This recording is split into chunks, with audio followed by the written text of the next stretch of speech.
Hey everybody, and welcome to Occult Perspectives. As you can see, things are a little different today. It was so nice outside. I couldn't resist filming this video out here. I just didn't really feel like staying in my room. I figured it would be better to meditate out here and kind of get the good clean energy of the woods. Helps clear everything up.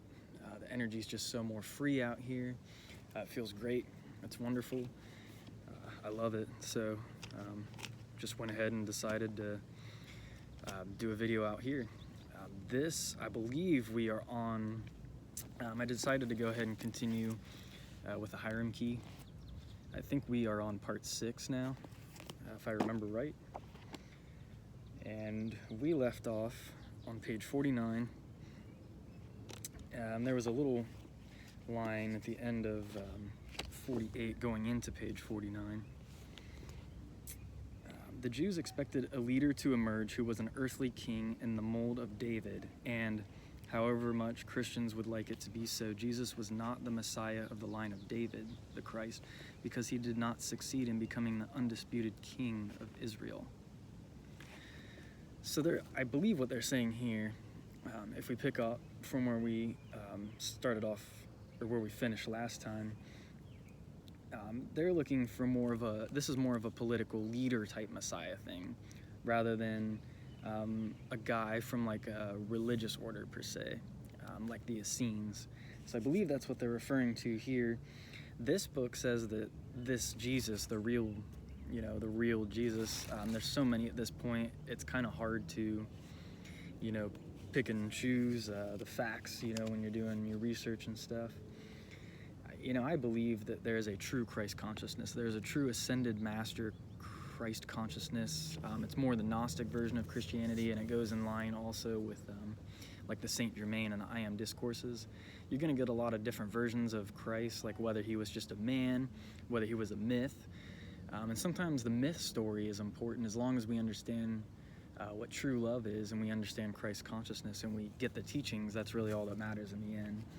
I just wanted to go ahead and talk about that again real quick before we continue.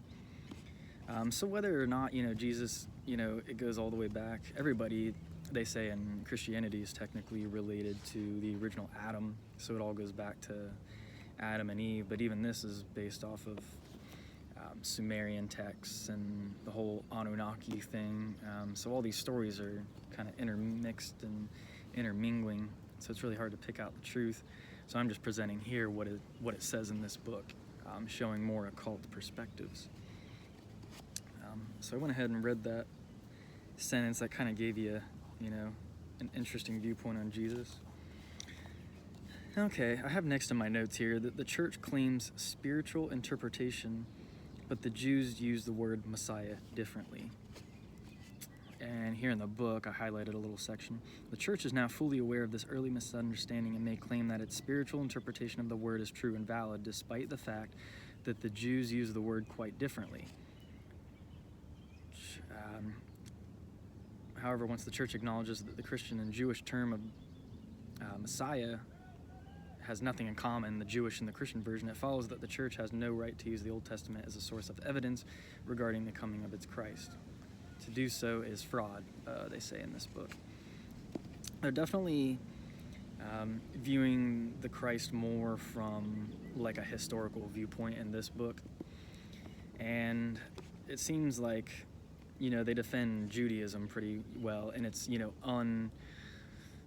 it's uncorrupted state, because as we know later on, different groups came in and changed up like what Judaism really was and kind of formed this new mystery Christianity cult from that.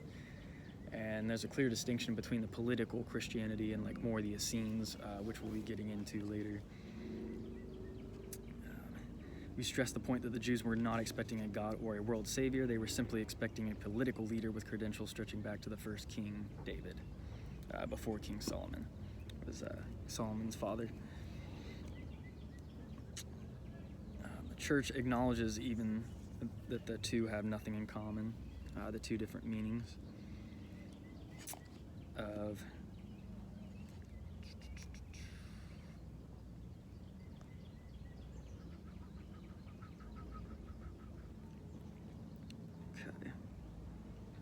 losing my spot here. Messiah, the word Messiah.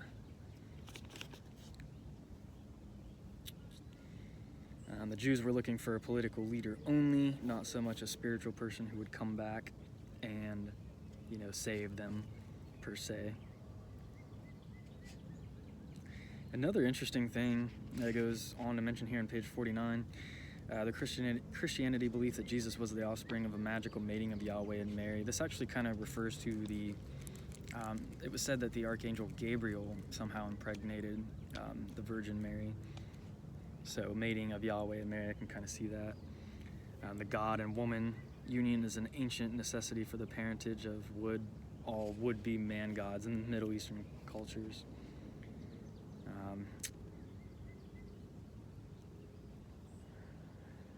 The justification for this claim that Christians use is that Jesus used the term for himself, the Son of God, but this was an ancient title for everyone who claimed kingship.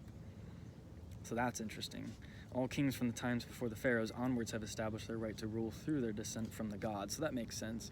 All kings before had said, I am the Son of God. We are sons of God. We rule by divine authority, blah, blah, blah, blah, blah. Moving on, so we can kind of try to get through this book. I decided to work on the Hiram key because that's the one I have the most videos for today. So just trying to keep pushing, and there's just so much to cover. It's crazy. For my own personal reading, I've been reading Dante's Inferno lately. I've been enjoying that quite a bit, as I mentioned in the last video, I'm pretty sure. Mainline Christianity has the same God-woman union idea as other ancient stories. Son of God is just another name for claim on kingship. Okay, now we're going to get into something interesting here towards the bottom of page 49. Barabbas. He's the murderer released instead of the real Christ, as they said in the Bible. Like, he was let go, and he was some kind of criminal, and then the real Christ was put in his place, and then that Christ was crucified on the cross. So let's see what they say in the book.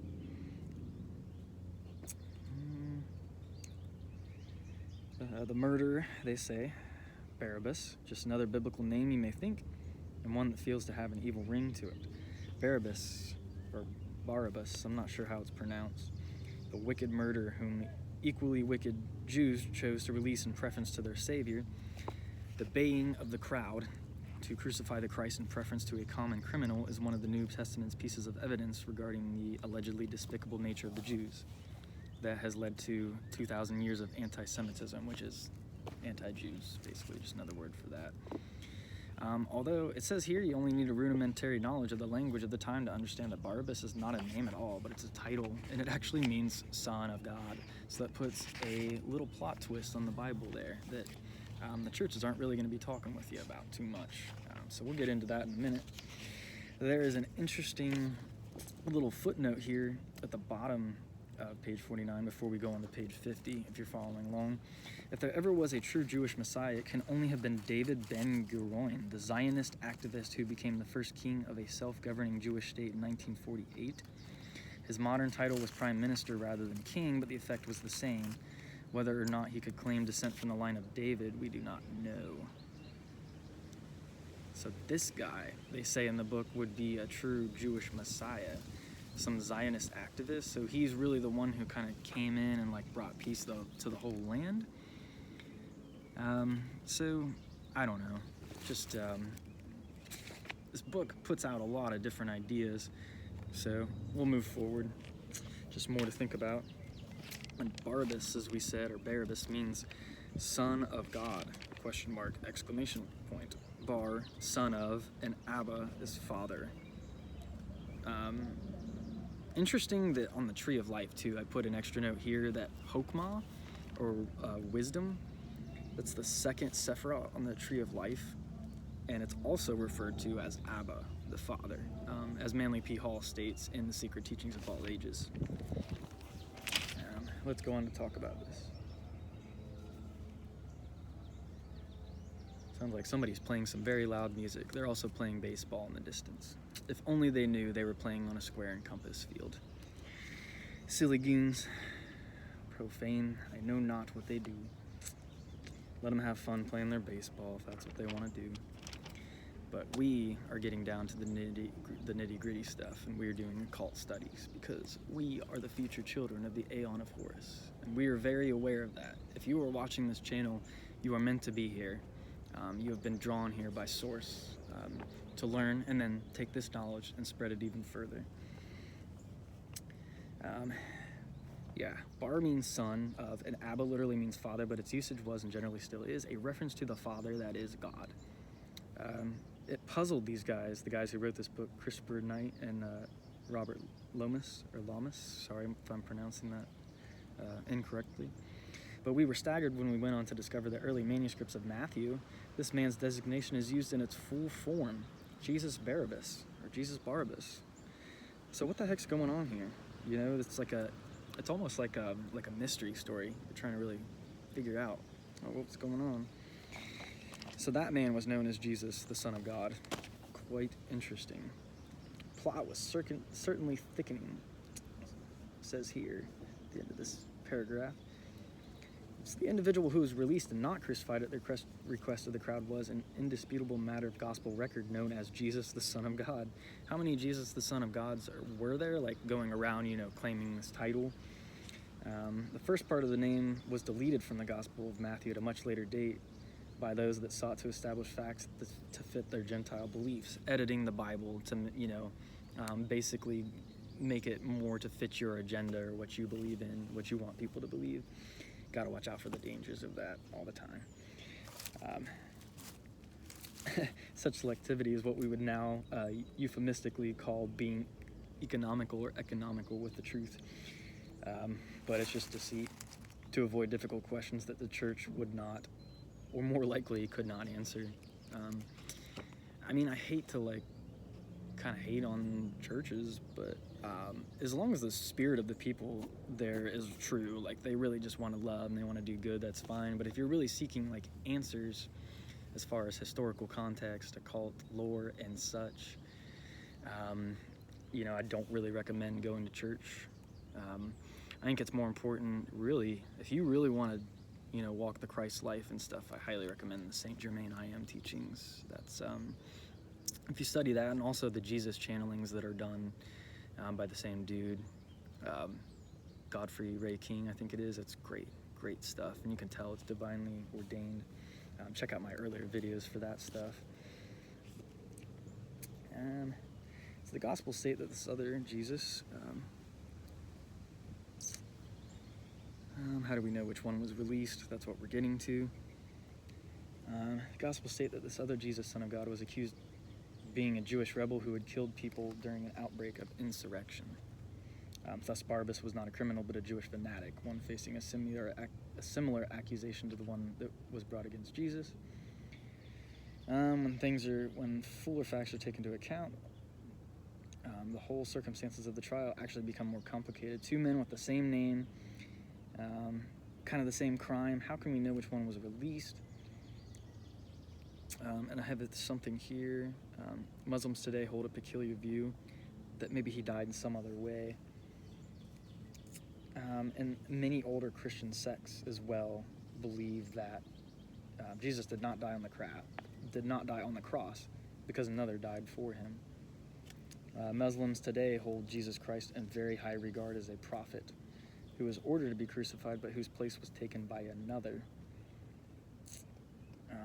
The crucified Christ is absolutely central to mainline Christianity, but there's a lot of groups, both contemporary and modern, that say he didn't die in this manner, and they might be right. And I have a Jewish buddy that I used to work with, and I've heard it from a couple other people too, that Jesus wasn't crucified. I think they said he was they believe he was burned at the stake, or there was some other form of execution, but it wasn't being nailed to a cross. And then if you read in Liber 420, Cannabis, Magical Herbs, and the Occult, can't remember the author's name offhand, really interesting book. They put forward an even different theory, which is that something to do with Christ's body was medicated so much that like he was up there on the cross, and then when they put him in the tomb, he secretly like got his way out and he was revived. He was temporarily like kind of poisoned with like a plant like herb, like a toxic version of perhaps cannabis or something along those lines. It's been a while since I've read that part, so you'd have to go back in the book. And super interesting though. He has all kinds of references and stuff. There's just so many different theories. Continuing. And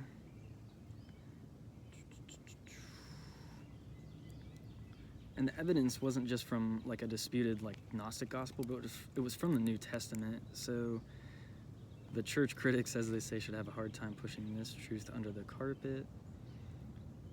Being free from the requirements of the dogma of blind faith, we had accepted that the legend of the Jesus the Christ was an amalgam of supernatural yarns brought in from other mystery religions. That's their view in this book. I hold a more mystical view of Christ and Christ consciousness, but from a historical viewpoint, it's definitely good to get all the different perspectives. Now we can go to page 51. Was Jesus' life a story a combination of these two men? Perhaps.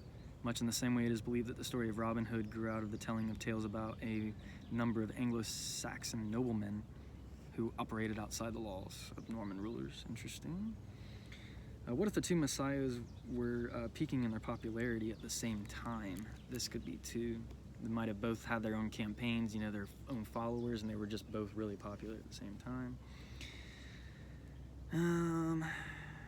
Let's see, just trying to skim through this stuff while going through the notes as well.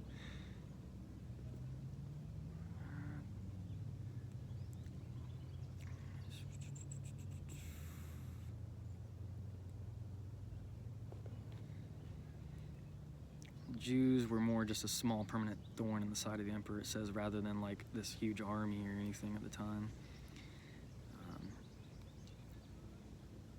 Jews were a small but permanent thorn in the side of the emperor, and the widespread expectation of the arrival of the new Messiah to kick out the Romans was getting the local population far too excited, because they basically wanted someone to come in and form a more divine rule, like a real political rule, and kick out probably like the Romans and stuff, like the emperor, from what it sounds like. And then there was this group they mentioned here, the Sicarii, S-I-C-A-R-I. They were zealot fanatics who assassinated Jews who were friends of Rome. And the general population was getting overconfident about the possibility of seizing independence. Seems like it's just going on to mention more like miscellaneous facts here. But yeah, if you study like Roman history in conjunction with this stuff, it should help you understand, you know, study the history of that time. So you can kind of understand in a better historical context a lot of what was going on historically around the period that, you know, Jesus was being crucified and such. Our first scenario was that the competing messiahs had sprung up amongst two different groups in Judea. It's well documented there were many claimants for the title of Messiah. As we said before, what if they were at the peak of their popularity at the same time? Jesus, they would have both been called Jesus. Jesus, King of the Jews, and Jesus, Son of God. So we end up getting these two different kind of guys.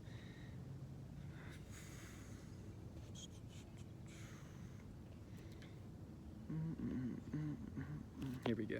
At the point of this general preemptive arrest, one of these messianic, or I guess that would be the right way to pronounce it, Messiah figures, may have been known best as Jesus, King of the Jews, and the other Jesus, Son of God. Because one's a political leader and the other one's like more the spiritual leader. And we'll be getting into these two branches more, I think, in these coming pages. This chapter is so freaking long. It's going to take me forever to get through this stuff.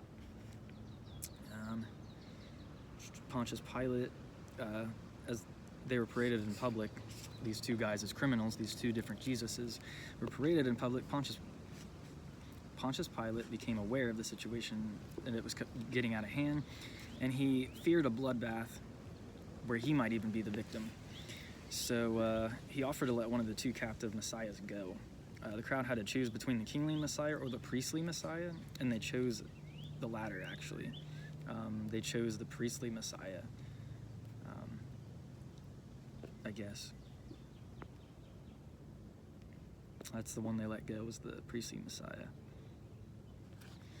We call this scenario the Schrodinger's cat theory of the Messiah, after the famous logic experiment which showed that two mutually exclusive outcomes can coexist in the strange world of quantum mechanics. That's an interesting note, because maybe we're tapping into multiple timelines, on a multi-dimensional level. Maybe there were a lot of different possibilities, and more the ones we focus on.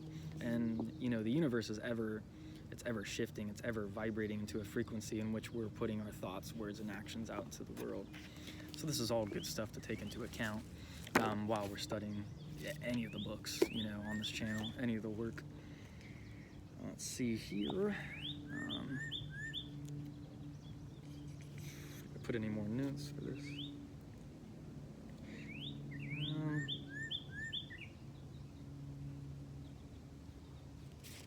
I'm gonna make another mention here because I wrote a note about it too. This book is not well referenced at all. They don't really put. That's what I don't like about the Hiram Key versus a lot of the other books that I do on my YouTube, or go over on my YouTube channel. This one just doesn't.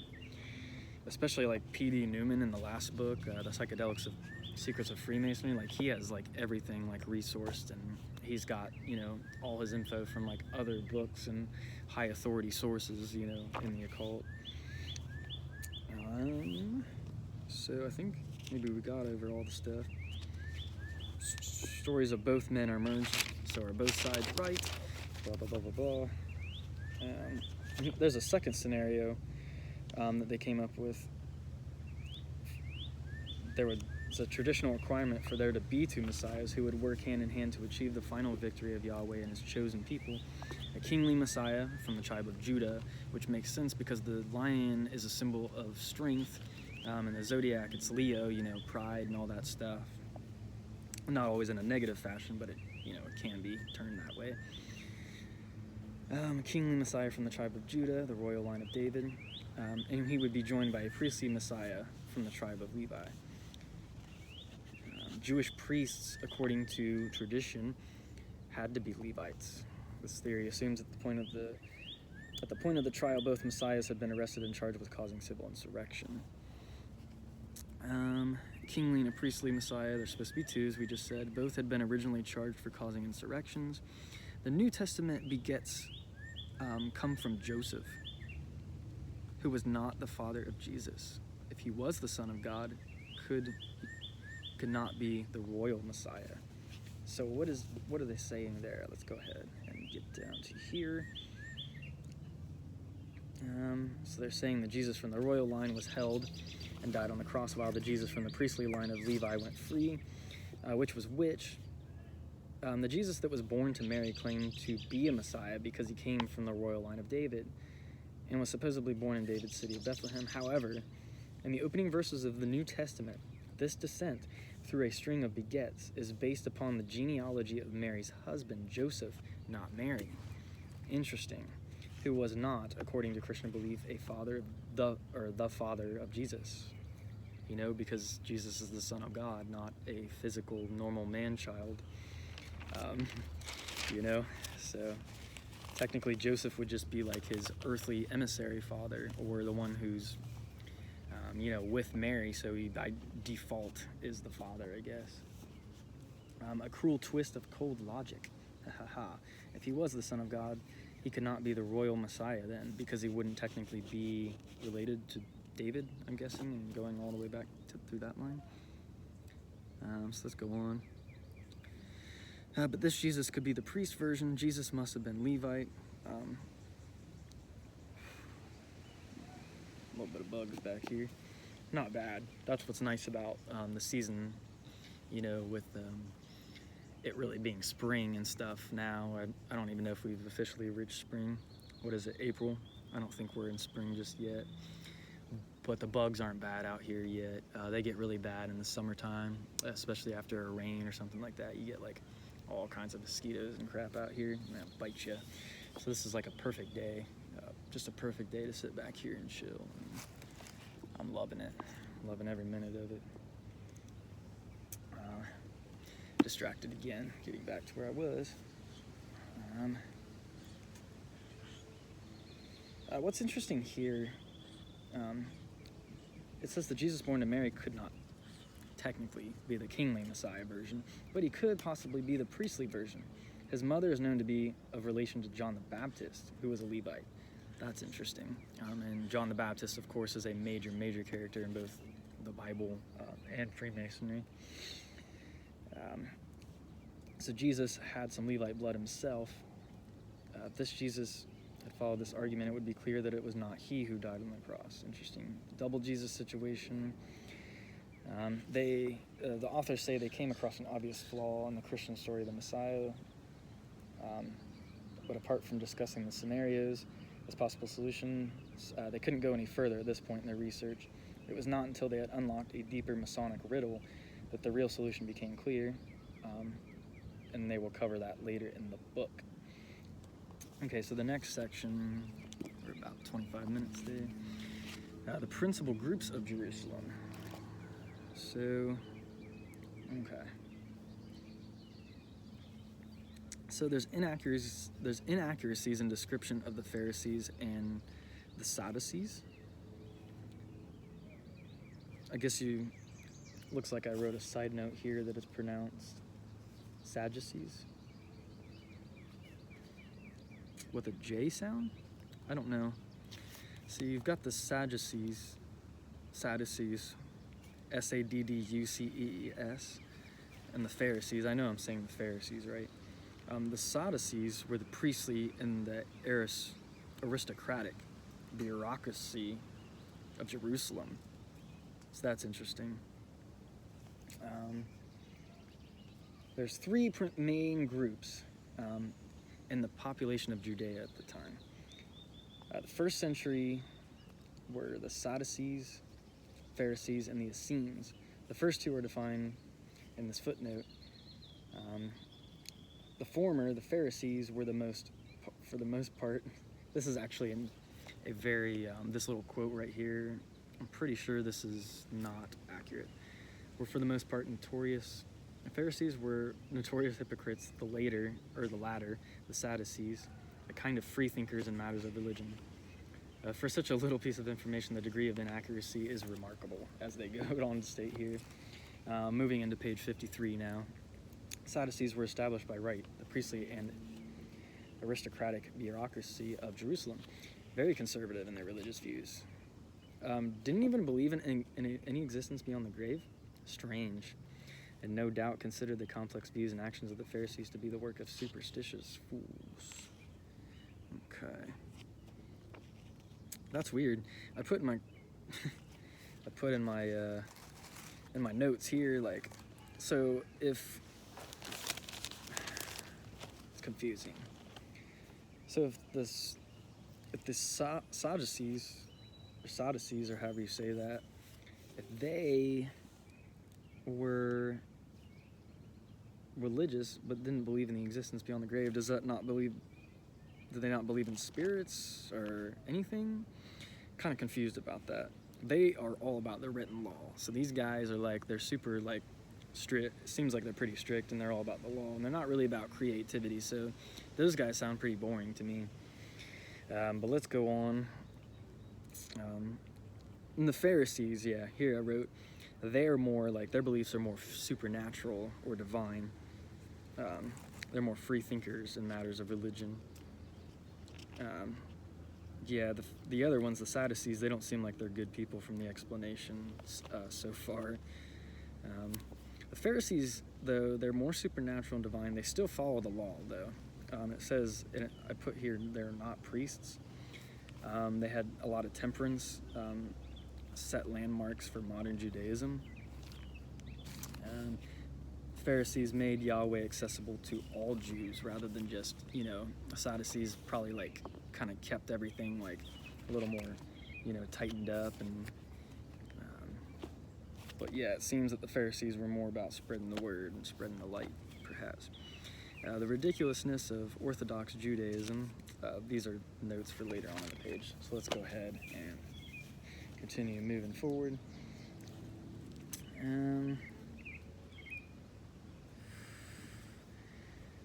So the Sadducees ran the country according to Roman requirements rather than the Jewish ones. So yes, they're more politically driven than they are like spiritually, for sure. They were what we now called quislings, Q-U-I-S-L-I-N-G-S. They maintained the freedom of the individual to shape his own destiny. And unlike the Pharisees, they believed that history took its own course rather than being a part of some divine plan. So they believe that you have more the freedom to shape your own destiny, but in spirituality, this is still called free will, so I'm not really understanding, it's all kind of confusing to me. So the Pharisees believe that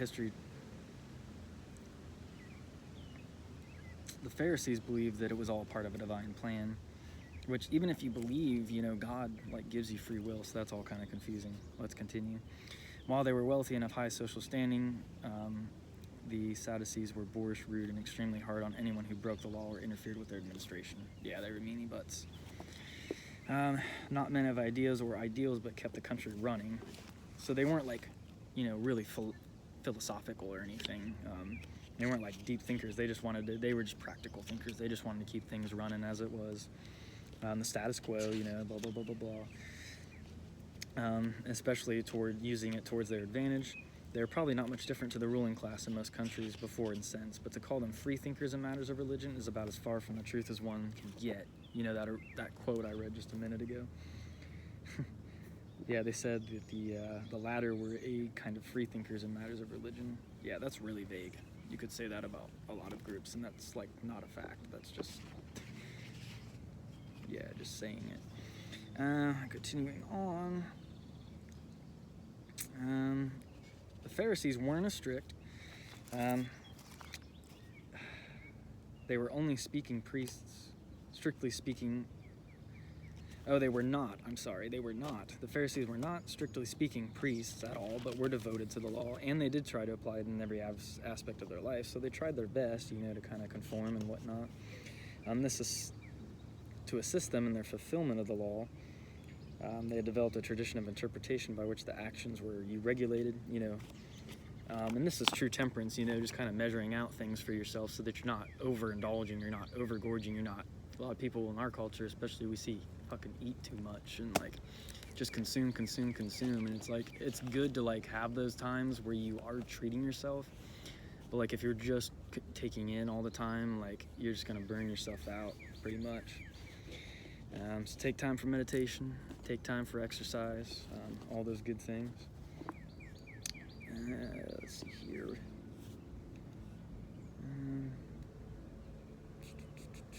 As I said in my notes, the Pharisees set high standards, which became the landmarks of modern Orthodox Judaism.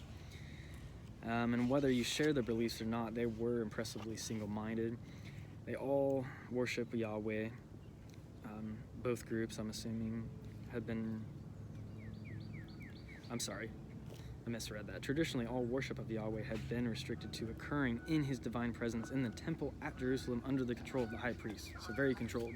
Kind of reminds me of the inner sanctum or the sanctum sanctorum in the tabernacle in Leviticus, the third book of the Bible, for when the priests went in and did their rituals and stuff.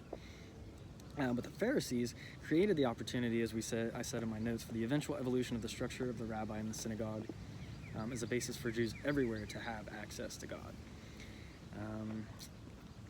Today, the hopes and fears of the Pharisees live on in the form of Orthodox Judaism, which to me, Orthodox Judaism without the understanding of the Kabbalah, and if you don't understand the symbolism and you're just taking it all literally, is silly to me. I'm sorry.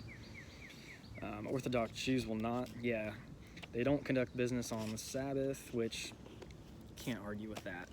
We all need a day off. And it's hard to say what day God really created the world, Christians say Sunday because Christianity is more of a solar religion, whereas Judaism is more, it's not so much solar. You've got the Star of David. That's their symbol, which is a union of the masculine and the feminine. But, they say that Christianity is more solar, Muslims the more the moon type energy and stuff, and so I guess Judaism with the seal of Solomon, and this kind of goes to the whole Israel, Isis, Ra, and El, the union of all three of those, the hemispheres, each side of the planet being symbolic of one of the hemispheres of the brain. I explained this in the last Hiram Key video. I just rewatched it so I could kind of catch up from where I was last time. That's a whole other topic in and of itself, but just wanted to shout it out real quick. And then I believe Judaism believes that the world was created on Saturday, which is why they have, I think, their Sabbath on like Saturday, which is Saturn Day. Aha. So there's a lot more Chronos or Father Time type energy associated with Judaism, whereas Christianity is more like, well, especially New Testament Christianity is more like love, like peace, you know, solar energy, rather than Saturn. Saturn's strict, Father Time, rules and all that stuff. But Jews, they won't conduct business on the Sabbath, neither will they drive a motor car, use public transport, push a baby buggy, sew or mend, watch television, cook or squeeze out a sponge, press a doorbell, or use a lift. On the Sabbath, I guess. Interesting. I guess that's what it means, that on the day of the Sabbath they don't do any of those things. Recently, a Jewish manager of a kosher hotel in the southern English holiday resort of Bournemouth was sacked for operating the electrical switch to activate a central heating system on a Saturday morning. So yeah, there we go. That's strange. It's really strange views. I don't understand the, yeah, like where the, you gotta discern, you know, you gotta walk the middle path and kind of see, you know, see all the weird stuff and rules and for what it is, move past it. Ultimate source is so much more divine and like weird, infinite beings. The fact that his guests were possibly about to die from hypothermia though was no excuse for this blatant abuse of the law, which stems from the fact that the Torah, the book of Jewish law, forbids the kindling of fires on the Sabbath. Weird. Okay. The Essenes remained a less understood group. So this is the third group, the Essenes, and we're going to have to wait until the next video to get into the Essenes, but kind of been waiting to talk more about the Essenes because this is where they say like Christ was truly the mystery school version of Christ. He was in this secret society, the Essenes. They were less understood until 1947 when the Dead Sea Scrolls were discovered. And that's when all that happened. So let's go ahead and stop there. This video is pretty long already. This might be my longest one actually. But I've just loved being out here in the woods and sharing more knowledge with you guys, more peace, love, and light. I hope you all are taking a lot of care. We just had a pink super full moon, which was really intense. For me, you know, it's been really healing and stuff. I have really good influences in my lives to help me keep my head up, and I know there's a lot of you out there that are subscribed to my channel, that are watching, that are my brothers and sisters. I love you all so much. You know, give my videos likes. Feel free to comment if you want to see a certain, you know, book being reviewed, or if you just want to get involved in the conversation. I love you all. Take care. Peace and blessings.